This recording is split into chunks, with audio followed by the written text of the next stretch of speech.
बांग्लादेशी भीड़ का हमला, असम पुलिस पर बड़ा अटैक, जिहादियों पर टूट पड़ी सेना, कट्टरपंथियों को घर से घसीटा।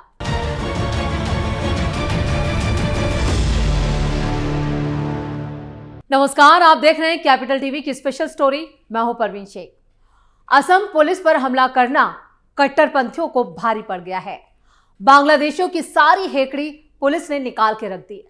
दरअसल लखीमपुर जिले से कानून व्यवस्था को चुनौती देने वाली, बेहद चौंकाने वाली और परेशान करने वाली घटना सामने आई, जहां पुलिस की एक टीम पर भीड़ ने उस वक्त जानलेवा हमला कर दिया जब वो एक आतंकी समर्थक को गिरफ्तार करके ले जा रहे थे।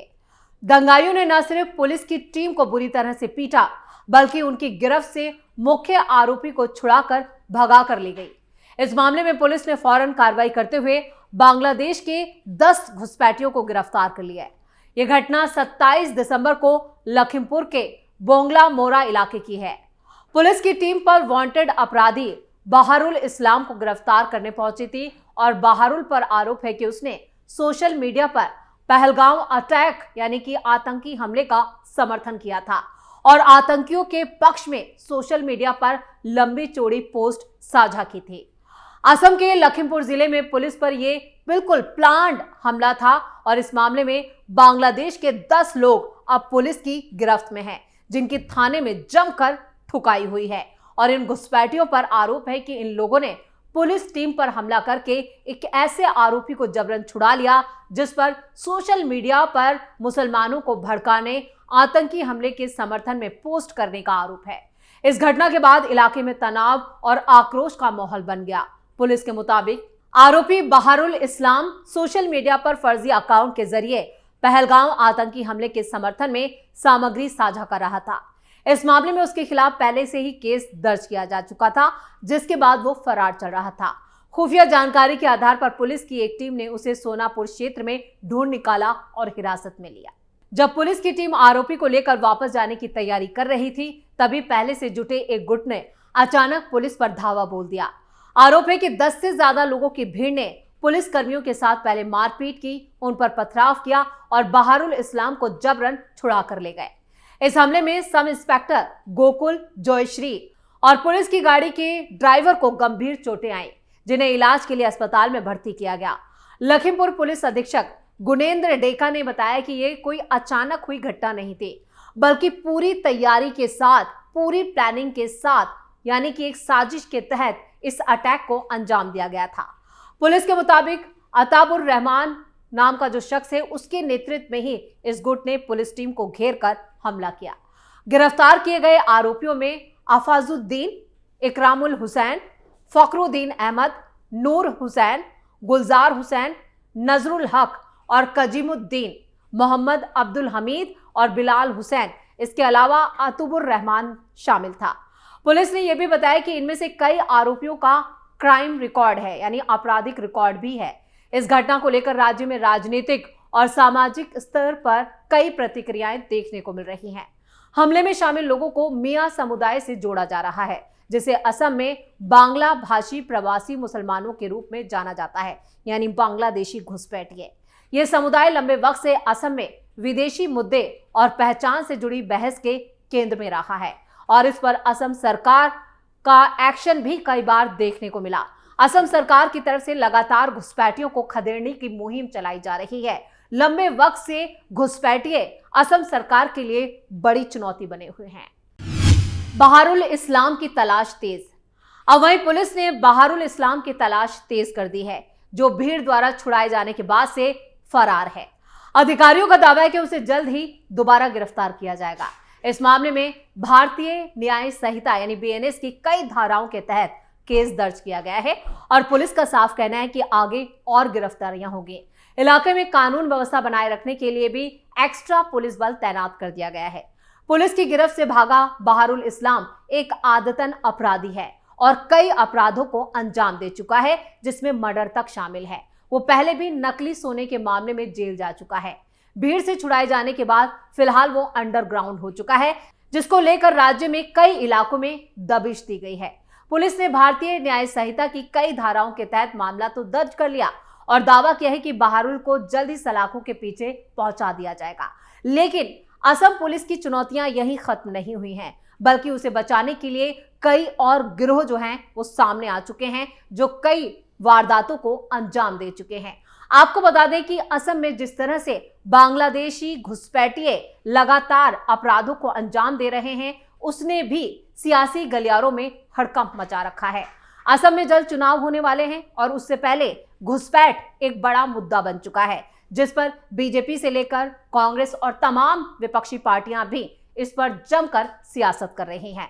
लेकिन जिस तरह से पुलिस को निशाना बनाया गया, प्लानिंग के तहत इस घटना को अंजाम दिया गया है, उसने भी सुरक्षा व्यवस्था और पुलिस की कई कमजोरियों को उजागर किया है, जिन्हें अब और ज्यादा दुरुस्त करने की जरूरत है। आपको बता दें कि असम के मुख्यमंत्री हिमंता बिस्व शर्मा कई बार कह चुके हैं कि घुसपैठियों की वजह से असम की पूरी डेमोग्राफी बदलती जा रही है और अगर इसी तरह इन घुसपैठियों की आबादी इसी तरह बढ़ती रही तो असम जो है वो दूसरा बांग्लादेश तक बन जाएगा। ये बयान आया, उस बयान को लेकर उनकी काफी आलोचना भी हुई, लेकिन ये बयान 100% सच है, क्योंकि लगातार असम में बांग्लादेशियों की जो जनसंख्या है वो एक बड़े बदलाव का संकेत है और अगर अभी भी सरकार नहीं चेती तो ये एक बहुत बड़ी समस्या बन जाएगा, न सिर्फ असम के मुसलमानों के लिए बल्कि पूरे देश के मुसलमानों के लिए भी बांग्लादेशी अब चुनौती बन चुके हैं।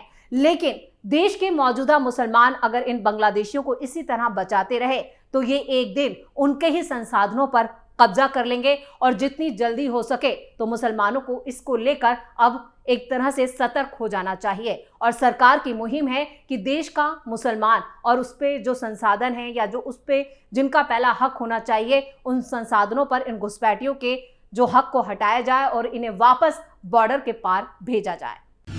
बांग्लादेशी कट्टरपंथियों पर दनादन एक्शन। बांग्लादेश में पिछले कई दिनों से बड़े स्तर पर हिंसा हो रही है, जहां पर हिंदुओं पर जमकर जुल्म किया जा रहा है। इस बीच अब बांग्लादेशी कट्टरपंथी भारत के पूर्वोत्तर राज्यों में अस्थिरता फैलाने की कोशिश में भी जुटे हैं। असम एसटीएफ ने ऐसे लोगों पर कार्रवाई करते हुए 11 आरोपियों को गिरफ्तार किया। ये गिरफ्तारी असम और त्रिपुरा से की गई है। असम एसटीएफ ने केंद्रीय एजेंसियों से मिली खुफिया जानकारी के आधार पर ये गिरफ्तारियां की। गुवाहाटी पुलिस कमिश्नर पार्थ सारथी महंत ने मंगलवार को एक प्रेस कॉन्फ्रेंस की थी, जिसमें बांग्लादेश के कट्टरपंथी गुटों से जुड़े रखने वाले आरोपियों की गिरफ्तारी के बारे में जानकारी दी थी। उन्होंने बताया था कि सोमवार की रात को ही असम के बारपेटा और दरांग जिलों के साथ त्रिपुरा में भी एक बड़े ऑपरेशन को अंजाम दिया गया। कुल 11 जिहादियों को गिरफ्तार किया गया और ये बांग्लादेश में मौजूदा गुटों के सीधे आदेशों पर देश में अस्थिरता फैलाने की साजिश कर रहे थे। पुलिस की तरफ से दी गई जानकारी के मुताबिक गिरफ्तार किए गए लोगों को नवगठित इंडियन मुजाहिदीन के सदस्य के तौर पर पहचान या बताया जा रहा है। पुलिस ने यह भी जानकारी दी, इनमें से 10 को असम की तरफ से, एक को त्रिपुरा की तरफ से पकड़ा गया है। इनका मुख्य मकसद असम और पूर्वोत्तर के बाकी राज्यों में अस्थिरता फैलाना था। वो देश के इस हिस्से में मुस्लिम वर्चस्व को स्थापित करना चाहते हैं, यानी पूरे इस इलाके में इस्लामीकरण का पूरी तरह से यहाँ पर कहें कि एक शरिया कानून लागू करना चाहते हैं और उसी के तहत इस मुहिम को अंजाम दिया जा रहा है। लेकिन अब असम पुलिस, त्रिपुरा पुलिस मिलकर जॉइंट ऑपरेशन को अंजाम दे रही है और इन तमाम घुसपैठियों और जितने भी कट्टरपंथी गुट हैं उनको धर दबोचा जा रहा है।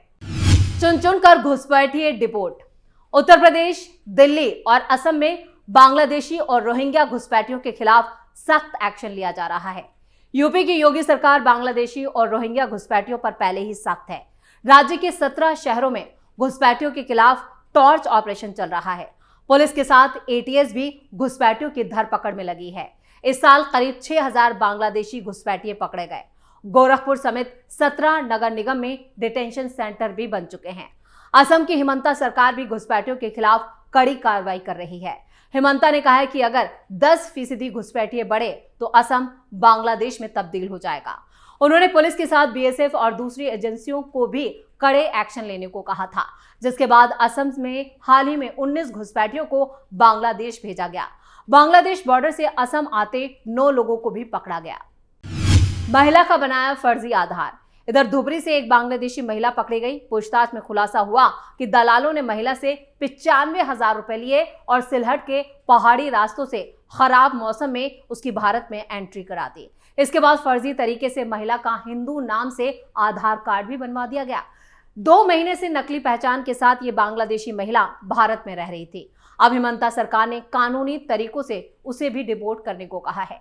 घुसपैठियों पर नकेल कसने के मामले में दिल्ली भी पीछे नहीं है। इस साल दिल्ली में सबसे ज्यादा बांग्लादेशी डिपोर्ट किए गए। 2025 में दिल्ली से 2200 बांग्लादेशी वापस भेजे गए। वहीं 2024 में 14 और 2023 में 5 बांग्लादेशी डिपोर्ट किए गए थे, जबकि 2022 में 50 बांग्लादेशी डिपोर्ट किए गए थे। गृह मंत्रालय के आदेश पर दिल्ली में यह एक्शन लिया जा रहा है और घुसपैठियों की पहचान करके उन्हें वापस उनके देश यानी बांग्लादेश भेजा जा रहा है।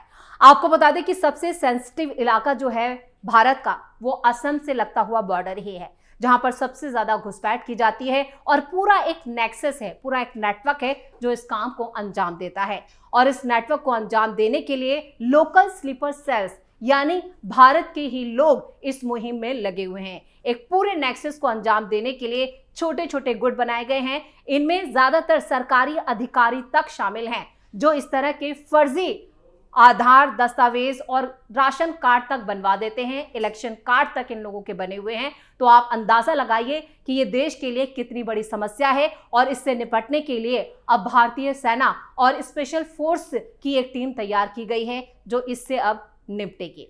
इसी के साथ स्पेशल स्टोरी में इतना ही। वीडियो कैसा लगा कमेंट करके अपनी राय जरूर दें। वीडियो को लाइक करें, शेयर करें और कैपिटल टीवी को सब्सक्राइब जरूर करें। धन्यवाद।